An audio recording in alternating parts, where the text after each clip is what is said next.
Good evening, good afternoon, good morning, everyone. Hope you can hear me and see my screen. All right, thanks. Okay, hello everyone. Welcome to Edureka session on DevOps today, Azure DevOps. So we have a link, Meetup, meetup.com.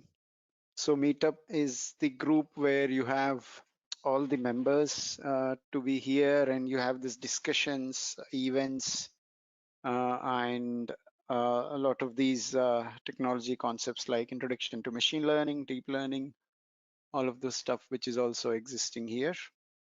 And our agenda today is what is DevOps and what is Azure DevOps, components of Azure DevOps, and so on, a little bit of hands-on.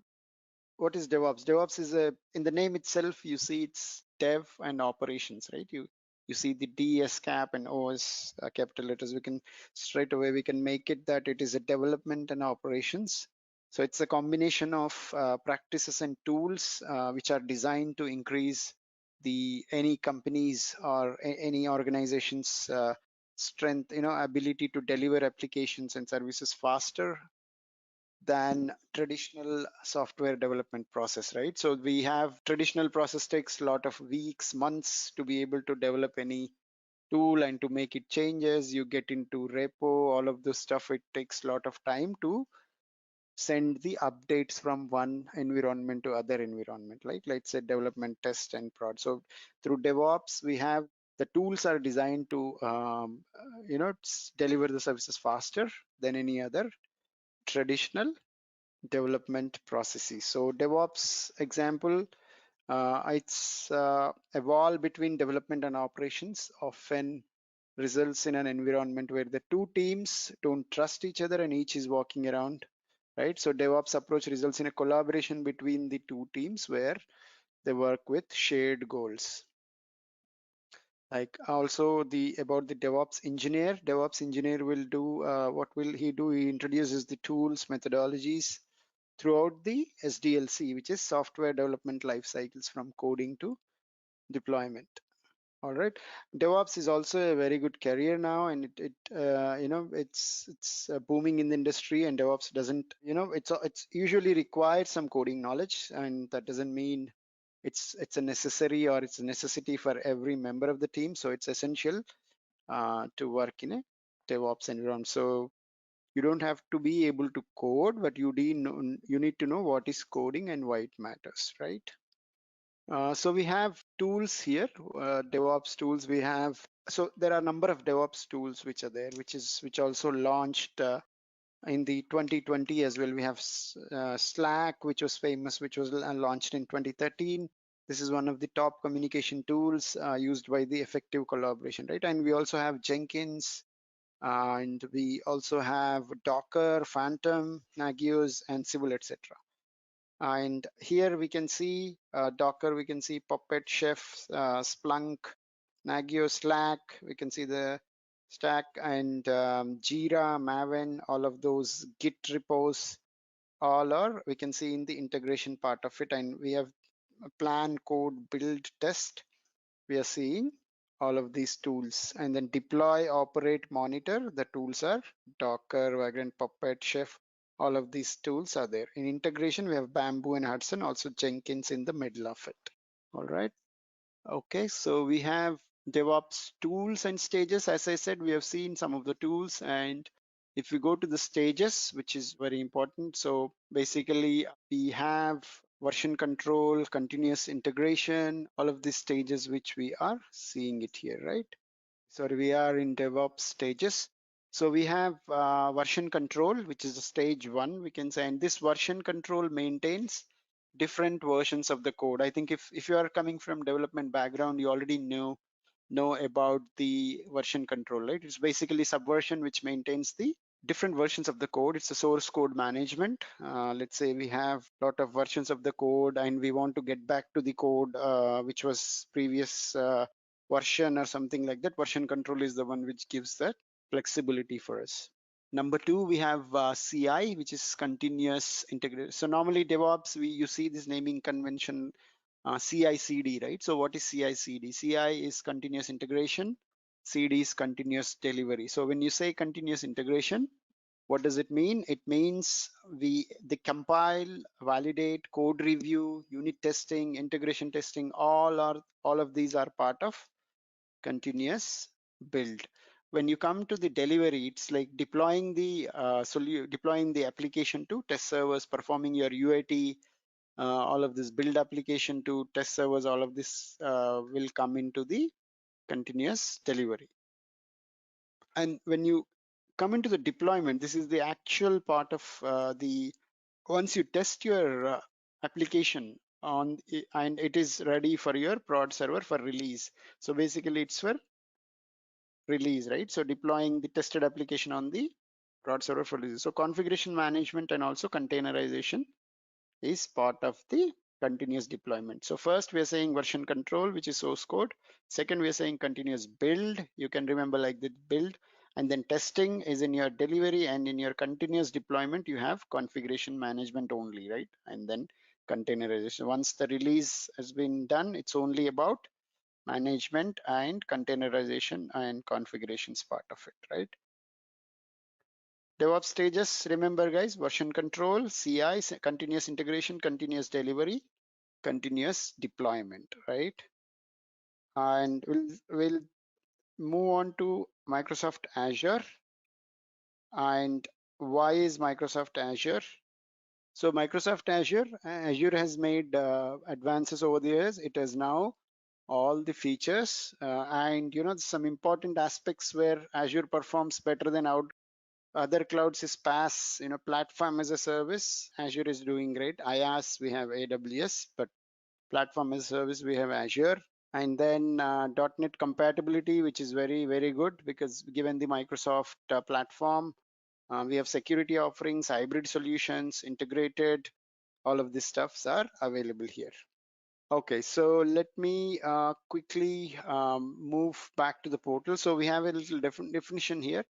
Microsoft Azure is a growing collection of integrated cloud services which developers and IT professionals are using to build, deploy, and manage applications. So if I go to my portal, we have something called Azure DevOps organization, right? And apart from that, we have all the Azure services here, which are existing. So creating a resource is very simple here. Create a resource and you just search your web app or any other service. You can just create it from there. So normal scenario, it takes in on-prem, it takes weeks or sometime a month to create a web application. Here it takes a minute or so to be able to create a web app. But we are not getting into it fully Azure services because we are covering DevOps as well here, right? So so DevOps organization, this is the one which shows for you. So once you see the DevOps org, you can create your DevOps organization. So basically you will have for portal, if you have your account created, once you have the account with your proper free account, Microsoft is giving 30 days free accounts with all the services, giving you free for your benefit learning, play around those services for 30 days. So once you click on the DevOps, you land to this page where you have My Azure DevOps Organizations. You can click that My Azure DevOps Organizations and you'll go to DevOps. So here it gets plan smarter, collaborate, and ship faster with a set of modern DevOps services is what it says. So we have, so I created a DevOps project, which I named it as Edureka. And then we have this overview summary, dashboards, wiki boards, everything available here, right? Like our next set of slides will explain about that, right? We have these features. What are the features? We have key features which are listed here. On demand provisioning, that means any service which we are wanted to do, it can be provisioned on demand within very short time, right? And we can scale out and scale down depending on the need, and we can pay only what we are using it or consuming it, right? And when you talk about PaaS services, we only focus only on our PaaS service, not about hardware and all other application server or web server. And we can utilize the skills and knowledge of the resources, right? So let's take an example of DevOps also we created. If we take an example of any other, let's take a web app example. Just now we were trying to create a web app. So it's just the on-demand service which will be created. So web app is a PaaS service, platform as a service. If we want to build a web application, we can just create it in a minute or few minutes in Azure. You can just try and create a test web app here. So this is your Azure portal. If you are interested to pursue more on Azure, you can go ahead and create your account on portal.azure.com.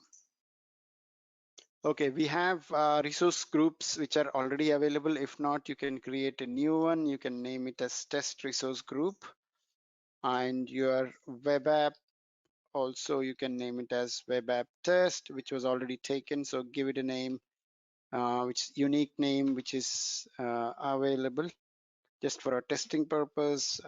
It's taking web app edu 987, which is also, oh, I think we have an invalid character here. Let's see, what is that, which is it not taken? The name must be at least 2 characters. Okay, web app. We've created a resource group, which is there, and I'm not sure why is it invalid character. 1 second. Okay, underscore is fine. Yeah, we have given some random name, that's okay, because we have similar names which are already been taken, and we don't have the space acceptance, but we have web app 1 which is taken, right? Or all right, correct. Okay, so let's give it the name, and we have this publish option which can be taken as code or Docker container, right? When you click on Docker container, it asks for you an operating system, and if you select code, it asks for your runtime stack. So on what coding language or on what platform or framework you want to execute your web applications code, right? So .NET, .NET 5, ASP.NET, everything is available for it. When you say early access, it's just coming under preview. It will be available sooner. So you can select 3.1 LTS with Windows as well, and you can select the location which is there. Default app service plan is the plan where this web application will be hosted, right? So there is something called this app service plan where you have this 1.7 GB, 7.0 GB of memory which is available, and you can go to the monitoring part of it. For your web app monitoring, we have some options which we can select as well. Application Insights is one of the technology where we have this monitoring available for that, right? Tags are only the naming values. If you want to put your tag for a value or add your cost center or organization's specific team group, you can just tag it to this web application which we are going to create now. Okay guys, we're just on the end part of it, review and create. Once we click on the create, the web application for us will be created and it will be available for our developers instantly, right? Right, so we have this deployment in progress, and within few seconds or a minute or so, it should create it now. So this is how on demand exactly means, guys, right? On demand provisioning, that means we have provisioned very quickly. We have created a service via Azure, right? So on demand, scale out and scale up, we also there is an so it's already created. If you see here, deployment is complete, and we can go to the resource here. So deployment is already complete, and we have this web application ready, and we have a URL. So this is a PaaS service, as I said.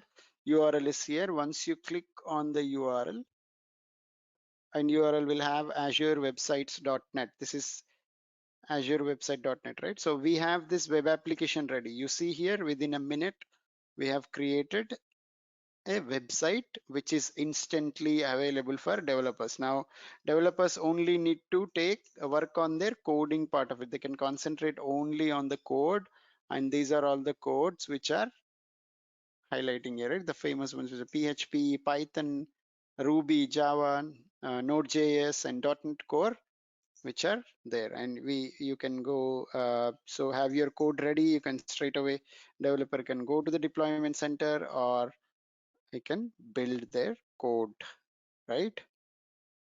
All right, so this is available. The website is up and running, and we can go to the deployment center. Once you click on the deployment center, it will take you to the deployment center when you are to get your code published, right? All right, so this is web app which is already created in very short time, and we can only pay for what we use. And the scale out and scale in option which was there, I would like to show. Scale up and scale out, these are the options which are there instantly available, where you can scale out the load which you wanted. App service plan to give more power or compute, let's say compute for production workloads. We have a lot of app service plan which are available, and dev test, we have other pricing tests which are available, right? So when you say scale out, that means you scale your VMs, right? So you scale your machines, which are their instances, you can call it as. We have the total number of instances which are scale out also, we can do it here. That's what it means, pay only, and we developers can focus only on those processes, right? And don't need to worry about the hardware part of it, server part of it, right? Domains, let's speak about domains here. So we have different domains. Compute, we talked a little bit about it. Compute, what was I said about the app service plan which was available, right? So we are also looking at in scale up. App service plan is your exact infra which is available, right? Storage, we have storage, something called storage account in Azure. Database, we have Azure databases for SQL, Cosmos DB, so which are available. Migration, we can do network content delivery. Also, we have available management tools. Security, identity, compliance, like Azure AD. Security tools, we have messaging. Service bus is one example for messaging, which is also there in Azure. So if you see here, we have storage account. The storage account is nothing but your storage, and SQL database. We have similarly, we have Cosmos DB as well. Okay, components of DevOps. Let's see the components of DevOps and what we have. Azure Boards, Azure Repos, right? And Azure Pipelines, artifacts, and test plans also are available. Right, so they need to remember, once you go to your portal, and if you open the portal here, let me show you, you can see the same things which are there here, right? Right, so Azure Boards, you see it here. These are a work tracking system with Kanban boards, dashboards, or any other reporting kind of activity which you can perform on the boards. We have work items, backlog, sprints, all of these are available in the boards. Repos is a famous one. As you know, we have this cloud hosted private Git repository service. This is, the repo is a repository, Git repository service which is given in Azure. And we have test plans also, solution for test, and capturing data about defects and all of those stuff, right? Pipelines is a famous one. You want to do everything via pipeline, you get your code ready, you can do it via pipelines which are available as well. So it's like it's the pipeline is, again, a great example for the CI/CD testing, deployment, and then that can connect to any other Git repository, right? And we have artifacts. Artifacts is for it's a hosting facility for like example NuGet packages or a Maven or npm kind of stuff which are there, right? Okay, Azure artifacts. Yeah, I think we have seen the artifacts, right? All right, so let's get back to the next one, which is Azure Boards. And we see what Azure Boards is about. It's Azure Boards is a service for managing the work for your software projects, right? Azure Boards does just bring the rich set of capabilities, including native support for Scrum, Kanban, customizable dashboards, and integrated reporting. The 5 core features also has been given here, which you can see like Azure Boards. What we have um, work items, boards, backlogs, sprints, also the dashboards which are available. Okay, work items, we have, it's the artifact used to track any work on the Azure board. Each work item uses a state model to track and communicate the progress. And each of the project, like for example, I have a project here, which is, I named it as Edureka, but and this one will also come as pre-configured, will comes with a pre-configured Kanban board for managing the flow of boards are also highly customizable, right? Allowing you to add the columns, and once you create your DevOps project, you can create your Kanban boards, work items, all the boards by navigating into your Azure DevOps organizations. And you have project settings here. Once you click on the project settings, you will also see the permissions related settings, teams, notifications, project configuration, GitHub connections, all of those pipeline related settings also available here, like agent pools, parallel jobs, all of those stuff. Okay. And we have org settings. So here we have project settings, right? So we have organization settings as well, which you can see by clicking it here, and all your DevOps projects will appear here, right? Backlogs also help. It's in the boards, and then comes to the backlogs, which will help you keep things in order of priority and understand the relationship between your work. Sprints are also widely used. It gives you the ability to create increments of your work from your for your team, and it's like a sprint team. Through sprint, what we can do, we can accomplish together, right? So collaboration and accomplishment of anything which is increment of the big chunk of work or qualification work will be achieved via sprint, right? Dashboards again, it's the complete, it's like a full of details. It says rich canvas for creating your dashboards, and you can add your widgets here, and you can track progress. So boards, as I said, it's like dashboard, and you can add widgets. Repo is one of the important aspect of the DevOps, right? It's a Git service which has unlimited private repositories with all your code review tools, code reviews, advanced file management, searching code, policies of the branch, which will ensure you high quality code. Artifacts again, as you manages the dependencies in your code base, right? When you have the code base in your, it's also the code base provides you easy tools for your immutability and performance of the components. So when you click here, we have boards, repos, right? Which are everything is available here. Pipeline, test plan, artifacts. So artifacts, we have seen it in the portal. Click on it. If you have the code bases which are there, you can see your dependencies there, and it provides the easy way of management through artifacts. So we can also connect to the feed or create a feed in artifacts, right? Thanks everyone.